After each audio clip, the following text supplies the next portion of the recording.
Hello, big, big world. Today, what's on my mind is my relationships with other people. And so having had this, I don't know what to call it other than like a health episode. I had, having had a stroke at 36 as a result of 3 blood clots in my brain. I'm since I had a seizure, I'm not allowed to drive right now, but it's not just the not driving. So it's provided an opportunity for relationships with other people to take on a whole new level. Part of it is accepting help from other people, allowing people to give me rides, asking people to give me rides. So there's that humbling experience about it of asking for help and accepting help. But then there's also that time of like spending time with that person who has chosen to help me, whom I have asked for help.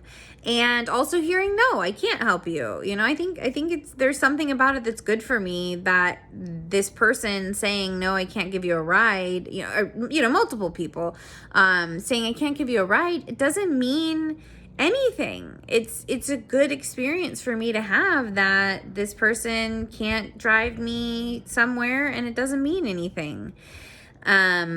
So there's the driving thing, there's the asking for help thing, there's the spending the time in the car when the person does give me a ride that maybe I wouldn't have spent that time with that person otherwise. And also there's this whole other realm of the people who call to check on me. So being that I live across the country from my family, I have friends here. I have an excellent support network here. Really, really incredible. I love you all so much. But being that I live across the country from my family and the people who have been my friends up till this point in my life, it's good that there's people that I have contact with, even if I just talk to them for a couple minutes each day, but that somebody's checking to make sure that I made it through today.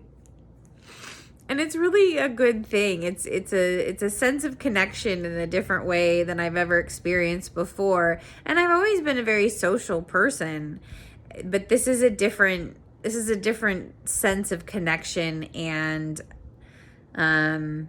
interdependence. I don't know what to call it, but having this opportunity to just have just a quick little check-in with people every day, it serves that purpose of keeping me safe, that if these particular people don't hear from me, they might ask each other, hey, did you hear from Stephanie? And that I made it through the day, but also that you get a different, I don't know how to describe it. It's a different level, I guess, a different level of connection in just talking about the mundane things. I mean, I guess maybe that's one of those things that we, with me having lived alone so much of my adult life, and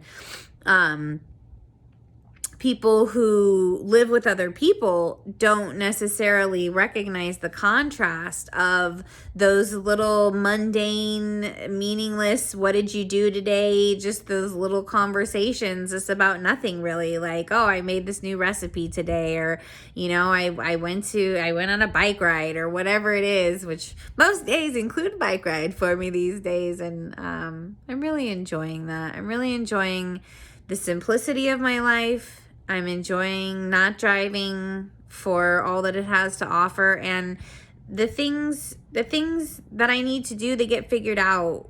As far as, with driving, it's not, I'm very blessed to be able to take an Uber when I need to, and to be able to recognize when I don't actually need to. Sometimes it's just like, I'm just not going to do that. And it's really, really cool. So anyway, just some thoughts on connection.